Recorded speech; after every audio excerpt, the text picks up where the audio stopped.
Thank you all for coming here. It's just one of the most exciting days in my life. Always been a huge fan of baseball, and it's just a privilege and an honor to represent all the owners of this team and the board members, and it's so exciting. My first baseball experience, I got my dad handed me a glove and a ball. I only wish he was here today to see this, and to be teaming up with Derek Jeter is just truly, truly extraordinary. Just so excited about that opportunity, and to be with an icon like Derek as the CEO of the Miami Marlins is truly an extraordinary responsibility and a great experience that we're all looking forward to achieving together. Derek? Yeah, first off, before we begin, we want to say on behalf of the organization, thoughts and prayers are with all the people who lost loved ones in Vegas, Puerto Rico, Florida, the Caribbean. Our thoughts and prayers go out to you. We want to thank a few people. We have to thank our fellow owners who gave us unanimous approval about a week ago. And Rob Manfred in the Commissioner's office, thank you for all your support throughout this entire process. Our group, our ownership group, we have put together a group that we are extremely proud of. And we have some of the owners that are here today. They've been very active. They will continue to be active. They've been very supportive, and they will continue to be supportive. We'd also like to thank our partners, MSD partners, Michael Dell's family office, for their support throughout this entire process. My family who's here today, my parents, my sister, my wife, for being supportive of me, and I don't like to say this word, but actually allowing me to continue in the business of baseball, because it's very time consuming. It's going to be a lot of work, but they've been supportive of me throughout this entire process. To Miami, we believe in this market. We believe in the fan base. We are focused on bringing the fans back, and we want to build an organization that's sustainable over time. We're going to build this organization based on respect, integrity, honor. We're going to have hard work, and I think those things are always rewarded in the long run. We're going to have high-character people that are on the field, that are working in the office, and that are going to represent this organization in the community. You'll hear words coming from this organization like community, culture, communication, patience. You're going to hear that over and over. Because in order for this organization to be successful, we're going to have to focus on those things. Our fans, they are our number one priority. We want them to get to know us as owners. More importantly, we want to get to know them. We want to hear from the fans. And the fans are our number one priority. So having said that, one final thank you I'd like to add is to Greg Fleming and his group, because we would not be here, Bruce and I and our entire ownership group, without his hard work throughout this process and his guidance. So thank you. And we will open it up to questions. Just one minor thing. I want to acknowledge my wife who's here. I couldn't have done this without my wife's support and my whole family's support. And as Derek mentioned, yesterday was actually my granddaughter's 10th birthday. It was a little bittersweet. Yesterday was a tough day for this country, and my hearts and prayers go out, as Derek mentioned. And we're excited, especially excited, the community. I've lived in Florida 38 years. I'm just so excited about this, and we know we have a lot of work ahead of us, and with Derek's leadership, I know we'll get there. So I want to thank you all for attending, and we'd love to take questions. Steve, that was quick, man. Just right away. Very quick. We're just beginning. Oh. Why did you want to be a baseball owner, and what makes you think that you're qualified to do that? Well, I always wanted to be a baseball. I was very vocal throughout the end of my career that this is something I wanted to pursue moving forward. Unfortunately, when you play this game, the time runs out. Everyone only gets an opportunity to do this for a short period of time. So I wanted to be in a position where I could be involved in an ownership group, and so I set my sights on that. I started thinking about it, learning as much as I could towards the end of my career. I lived down in Tampa. Tina live in Tampa, and I've been over at that minor league complex year in and year out, learning as much as I possibly could.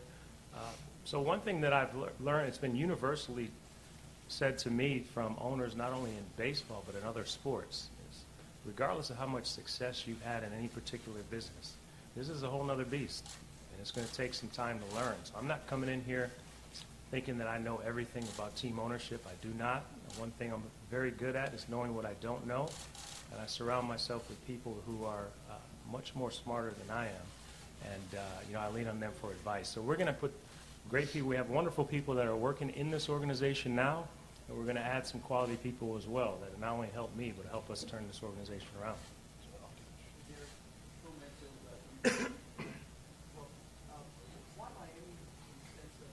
The challenge ahead, obviously it was available. You want to be an owner, they were for sale, but why particularly this market, knowing some of the challenges that previous ownerships have had with revenue, with fans, with some of the things you mentioned that you're going to try to build?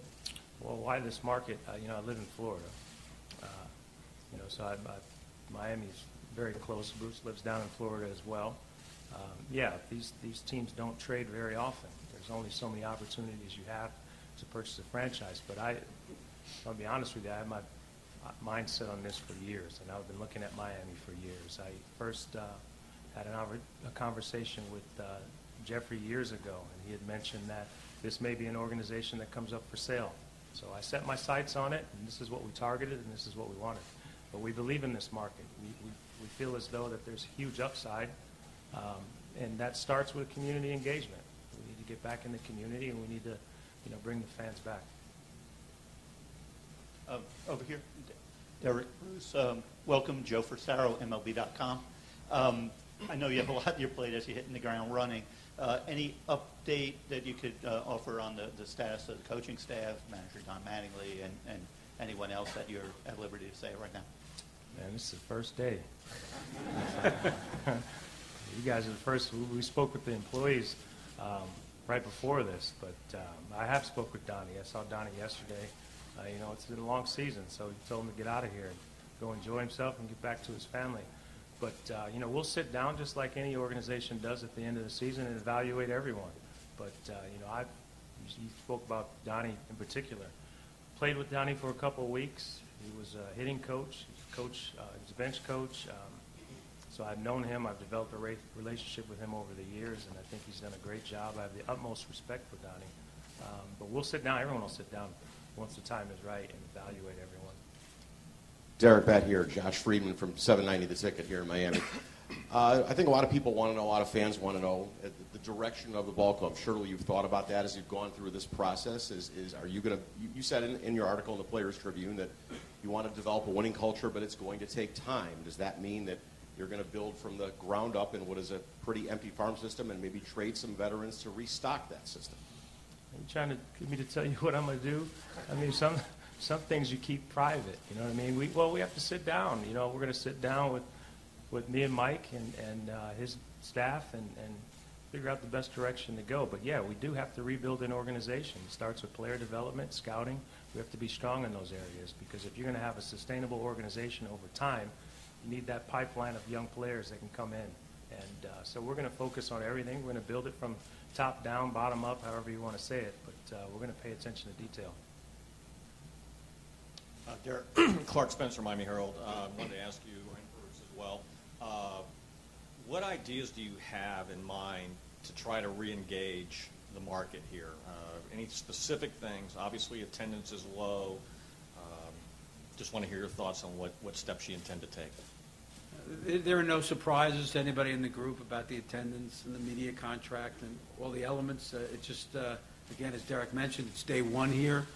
And we have to engage the community, both local, the city, the county, the local community right here in Marlins Park. And we're going to do that, and we're going to get the benefit of all the employees' input as well as a lot of people we've been talking to. We have to engage the community. We recognize that. And with Derek's leadership, it's going to be a great opportunity to do that. We know it's a long-term process. We will continue to make that long-term process, but we want to win the community and mostly the fans, not for just the short term, but for the long term.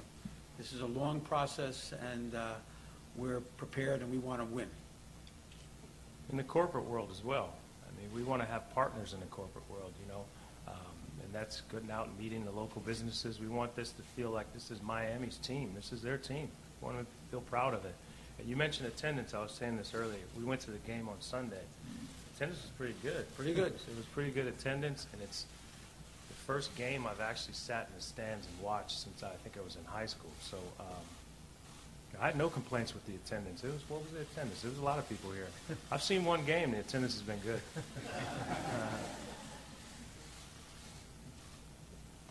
Derek and Bruce, for both of you guys, Mike Pino from CBS 4.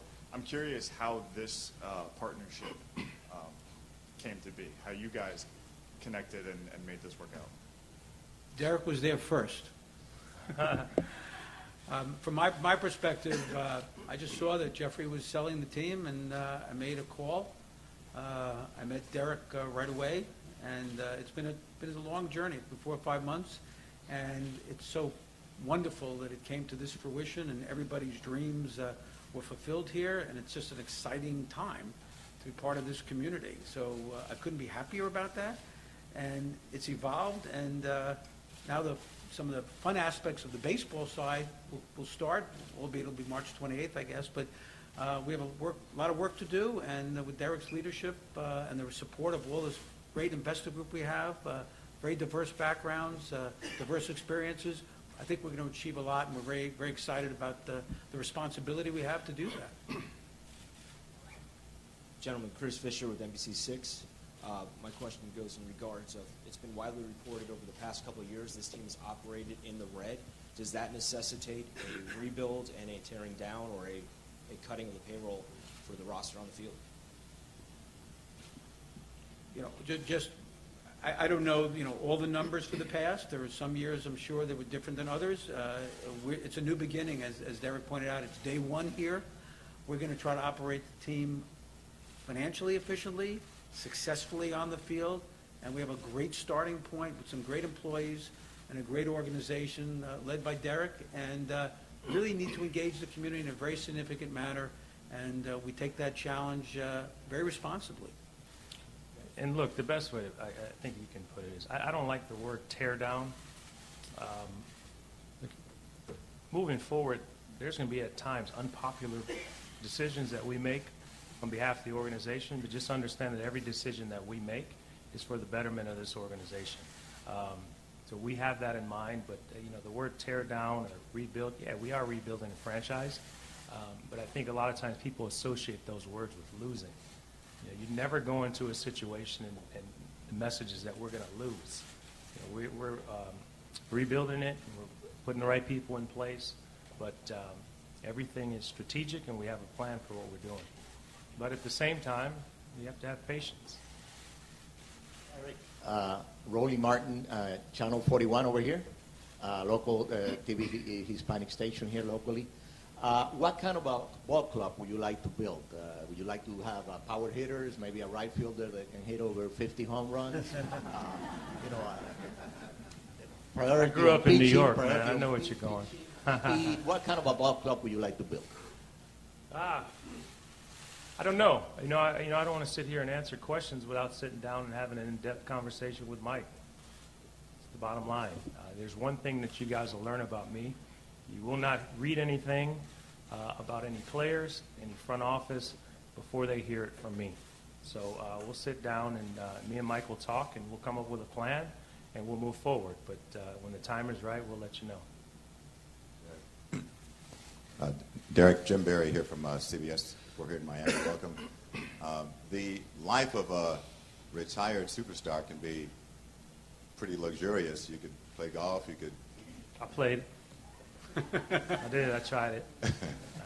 I guess my question is, why not just enjoy the leisurely life, and why come and work this hard? Well, I think everyone has in their mind when they retire that they're just going to sit at home, wake up, play golf, and then come back home, grab something to eat, and do it all again the next day. I tried it for a little while, but you know, I like competing. Competition is key. I like to be a part of teams, and you know, this is competition at the highest level. So it's something that when I retired, I haven't, Bruce was asking this recently, I don't miss playing the game, but I miss being a part of a team. And to have an opportunity also to give back to the game at the highest level is something that's very important to me. I think it's the greatest game in the world. I think we have an opportunity to help grow this game. So that's what I wanted to do. Derek, with all that said, over here, center. With all that said, do you consider yourself, or would you call yourself a guy who's going to be a hands-on owner, a guy who's often at games, who's around the ballpark all the time, who's really in the mix daily, day in and day out? Yes. Yes, the vast majority of my time and effort will be here working for the Marlins. So it's I think you have to be present. You have to be involved. People won't respect you if in my mind, I don't think they would respect me if I wasn't here. I'd like to address the elephant in the room, if I could. What are your plans for the home run sculpture? Yeah, I read I was getting rid of it. Yeah. We had never even spoken about it, and then someone had mentioned that I was getting rid of the home run sculpture. So then I heard we couldn't, even if we wanted to get rid of it. So, not saying we did, but Every one of our partners has an opinion. yeah, just like a lot of people have opinions, but that was something that never came out of my mouth, and I read about it, amongst other things. And what can you say, obviously you're not going to get too specific, but about Giancarlo, talk about the season he's had, if you would, and trying to fit him into the future of this organization with the revenue challenges that you have here. Unbelievable season. I don't know him well. I have not spoken to the team. I spoke to the employees earlier today, but I have not spoken to the players because it was an awkward time frame from when we took over the organization. We took over yesterday's when we closed. So I haven't spoken to him. But once again, anything that we're going to do moving forward with the organization, I'll discuss with Mike.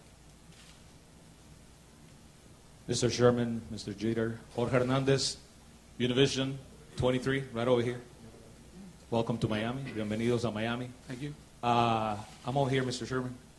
Oh, not used to the lights like he is. How are you? Recently, you said, Mr. Sherman, that you were proud of your many years of investing, except for a couple of years. Why invest in the Marlins right now? How do you come up with the valuation of $1.2 billion for the team? And also, how do you plan on building up on the relationship with the Latino community in Miami? Firstly, it's a very competitive environment we were in to get the opportunity to be so fortunate to buy this team. And I approached it in the same way, and it's just exciting to be here. And for Derek's leadership and his skills in engaging the community and to make history is something that's very, very important. We have to engage the community locally. We've been given this wonderful ballpark, and I sat there at the end of the game, and I just looked out when the roof was open, and it felt it was my little field of dreams. And it's extraordinary. It's about doing the right thing for the community. We know we have all our work in front of us, both on the field and off the field, and I know that we're up to the challenge, and I'm personally going to work as hard as I can to participate in that, led by Derek as the CEO, and all these decisions that are sort of critical. We have a great board again. We have great organization. We have people from the South American community involved in our investor group, and broadly South American, Latin America as well. And we're just excited about the opportunity that brings us. Hey guys, Jessica Blaylock from Fox Sports Florida. Derek, you have a unique perspective as an owner, having been a player yourself. What did you learn as a player that you now hope to implement as an owner? Take care of your players. I am coming from, and I try to move forward and not look in the past, but I come from an organization that does a very good job of taking care of their players. And I think that's important. We want this to be an organization where the players want to come play, the employees want to come work here, and more importantly, the fans want to come watch games here. So I think you take care of your players and you take care of your fans and you make it a fun experience for both of them. So I think that's probably the one thing that I've learned the most is you have to take care of those people because you need them to be successful. Derek, Andy Slater with 940 Wins in Miami. You guys are both sitting here today as new owners, so congratulations on that. Throughout this entire process, we heard that you guys had won a bid, then at one point you were out, then you're back in, and you're sitting here today. So when you were reading all that, what was going through your thought process, what was going through your mind? You take that. Well, I mean, I don't read it. I hear about it, and, I've told Bruce from day one, don't pay attention to some things that are being said, because 95% of it was untrue. I've heard we were in it, we won, then we didn't have the money, which I think upset a lot of our investors, because they have plenty of money. They may not have plenty of money now, but they had plenty of money leading up to this. So there were a lot of rumors that were going, that were out there, but I really tried not to pay much attention to it. I told the commissioner, I said, you will not hear me say a word about this deal until it's over with. And that's why I didn't speak. And at times it was difficult, because there were a lot of things that were being said that were untrue. But I'm here to answer your questions now, but I didn't pay attention to the stories that were out there. We were going to win all the time. We worked very hard to win. We all love Florida. We all love this community, and we just wanted to win. And Derek's won his whole life, as you all know, and that's why I knew we were going to win. Having said that, we have to thank our shrinks and everyone that we used throughout this process. That's right. And our spouses who said, is this true? Derek, Nobu from NHK. You have a former teammate, Ichiro, here. Yeah. Have you talked to him? Also, I have a question. You have an option for next year. What are you going to do about it? Well, one, I haven't spoken to him. It's kind of an awkward position, because we're in a position trying to purchase the team, so I didn't want to reach out. I guess, it's tampering if you're calling another team, but I don't know what you'd call it if you actually don't own the team and you're reaching out to someone. So, no, I haven't spoken to him. Ichi's always been one of my favorite teammates. I've said that. I was vocal about that when I played with him. But once again, I think Mike's around here somewhere. We'll discuss it, and then, we'll get back to you. Derek, Craig Davis, South Florida Sun Sentinel. Do you have plans to change the look of the team, the logo, the uniforms, the configuration of the ballpark? Have you got to that point yet? We talk about that day 2. Yeah, it's a little early to talk about that. We were so focused on acquiring the team that, a lot of these details that, we haven't gotten into, because this was a long process. I mean, this is, almost a year ago when I started this, and, we were focused on, like Bruce said, winning the organization, because, winning the bid for the organization, because we cared so much about it. But, some of these details, it's going to take time. I mean, we're in a transition phase. The bottom line, it's going to take us some time to figure out what directions we're going to go on certain things like that. But, we have plenty of time to make those decisions. So like I said before, it's going to call for a lot of patience. Hi, Jorge Morejón from ESPN Deportes. Welcome to Miami. Bruce speaks Spanish too, by the way. Last year after... ¿Cómo está? That's all I'm working on it. Last year after Jose Fernandez's death, Mr. Loria promised to retire his number 16, but it officially didn't. Would you keep this promise? I don't know, because we haven't spoken about it. Obviously Jose did quite a bit for this franchise when he was playing. It was a tragic event, obviously, that cost him his life and others, but we haven't spoke about that yet, so I'm sure we'll get to it. Gentlemen, down front. In regards to, sorry, I'm just blanked out there. But in regards to your ownership group, you spoke just about it moments ago. How many investors are there right now, and do you plan on trying to lure in more? Is that part of the process? We have a great group of investors. None of them really seek celebrity or seek being in the newspaper, and there's a good group, whether it's 10, 12, 14, is not totally relevant, but what's important is their energy level and their commitment. They were almost all of them were at the game on Sunday, spent 8 hours with us at the ballpark, and there was just an exciting vibe for us as well as for the fans, and we really love that. And in terms of your question about capital, we bought the team, so we own the team, and obviously the seller took our cash. Derek, you want to invest, man? There's a minimum now. I've learned throughout this process. There's a minimum, but we'll take it. Derek to the right here again, Josh Friedman, 790 The Ticket. When it comes back here to your right, when it comes to player evaluation, all clubs employ both analytics and scouting departments. Do you tilt one way or the other, and we'll put an emphasis on one side or the other? It's a good question because when I began my career, that didn't really exist. It sort of started to amp up here at towards the latter part of my career. So I think everything in moderation. I would never be the type that relies exclusively on analytics because players have heartbeats. There's personalities, there's other factors that come into play. You can't just take someone's numbers from one team, plug them into another team, and it works because there's pressures that go along with this game, and there's personalities, and you have to take the opportunity to get to know those people. So I think everything in moderation, but I think it'd be unwise not to utilize analytics.